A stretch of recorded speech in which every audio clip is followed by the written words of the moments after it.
فربا سا ڈرائیور اردل پچھلی سیٹ کا دروازہ کھولے کھڑا تھا۔ پی کیپ پہنے جوگر سے چلتا ہوا ماہر کار کے قریب آیا لیکن بیٹھا نہیں۔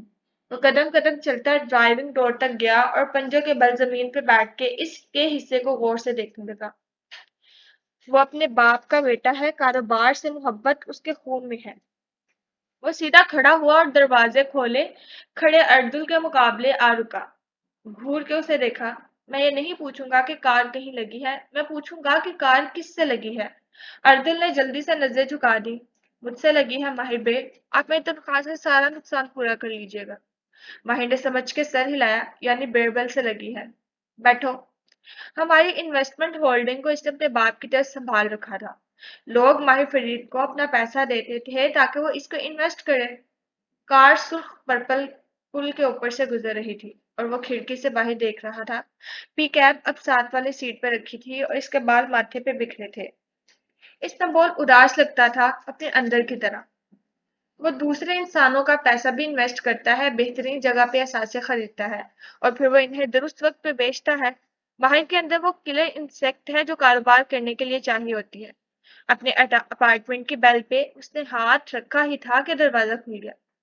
اسکارف اور اسکرٹ میں ملبوس ادھیر عمر ہاؤس کیپر فیضا نے مسکرا کے اس کا استقبال کیا۔ ماہر نے ایک نظر اس پہ ڈالی اور پھر مڑ کے فربا ڈرائیور کو دیکھا جس کا کوٹ پھنسا ہوا لگ رہا تھا۔ ماشاءاللہ تم دونوں کی صحت بتا رہی ہے کہ بیرول کی بیکری کے کیکس میرے گھر آتے رہے ہیں۔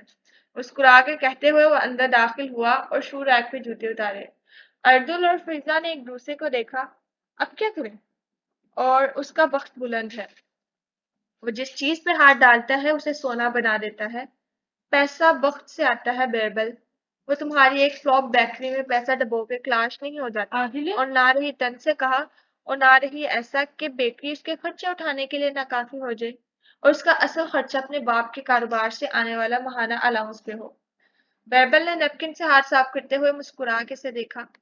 کہہ لو جو کہنا ہے کہہ لو، مجھے کون سا فرق پڑتا ہے؟ مالک نے ناپسندیدگی سے اسے دیکھا۔ زارا کا کھاری اور باپ کی طرف چہرہ کیا۔ بابا، اگر آپ کو ماہر کے بخت پہ اتنا بھروسہ ہے تو اسے کیف کو آگے بڑھانے دیں۔ میں مانتی ہوں کیف ایک ڈوبتی ہوئی فرم ہے اور وہ کامیاب نہیں ہوا۔ وہ ایک اسٹرگل کرتا ہوا انٹرپرینیر ہے، لیکن ابھی 2 سال ہوئے ہیں اس کو۔ وقت دیں۔ اس ملک میں مالک نے ناپسندیدگی سے ادھر ادھر دیکھا۔ مختلف میزوں پر ترک اور ٹورسٹ بیٹھے کھانا کھا رہے تھے اور آواز دھیمی کی۔ اس غریب اور کلاش ملک میں کوئی کامیاب نہیں ہو سکتا۔ یہ ڈالرز کی ہوس میں مبتلا لوگوں کا ملک ہے۔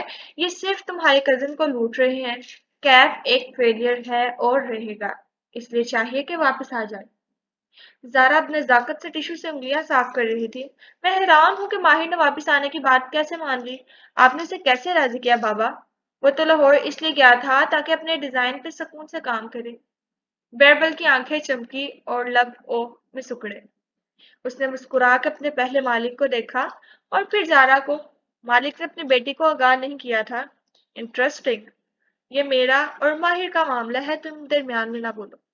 وہ سرد لہجے میں ٹوک گیا تو زارا خاموش ہو گئی۔ بیربل مسکرا کے اٹھ گیا اور موبائل اٹھا کے جیب میں ڈالا۔ چونکہ میں ایک ناکام بیکر ہوں اس لیے میں بل نہیں دوں گا۔ مالک کو دیکھتے ہوئے ایک آنکھ دبائی۔ اب چلتا ہوں، ماہر پہنچ گیا ہوگا، اور زارا کو ہاتھ ہلاتے ہوئے آگے بڑھ گیا۔ مالک نے ناراضی سے اسے جاتے دیکھا۔ ڈس اپوائنٹمنٹ، وہ بڑبڑایا۔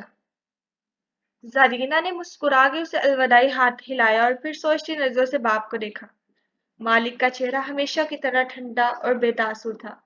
ماہر اور اس کے درمیان کیا معاملہ طے پایا تھا وہ فیصلہ نہیں کر سکی۔ استنبول کو جولائی کی گرمی لاہور کی طرح بھسم نہیں کرتی تھی، بلکہ دھوپ اور ٹھنڈی ہوا ساتھ ساتھ رہتی۔ سورج ڈھلتا تو دھوپ ڈوب جاتی اور سارے میں بہار جیسی ٹھنڈ پھیل جاتی۔ بوسفورس کے پانیوں سے بگلے اڑ اڑ کے استنبول کی اونچی اپارٹمنٹ بلڈنگز کے اوپر چکر کاٹتے۔ استنبول کے ضلع سریار میں سفارت خانے تھے اور وہاں غیر ملکیوں کی اکثریت رہتی تھی۔ سریار میں ترابیہ نام کا ایک بے انتہا سرسبز علاقہ تھا جو بوسفورس کے کنارے واقع تھا۔ استنبول اپارٹمنٹس کا شہر تھا۔ یہاں بوسفورس کنارے بنے اونچے محل نما یادی بہت کم تھے اور وہ عموماً پرانے ترک امر یا غیر ملکی شاہی خاندانوں کے زیر استعمال ہوتے تھے۔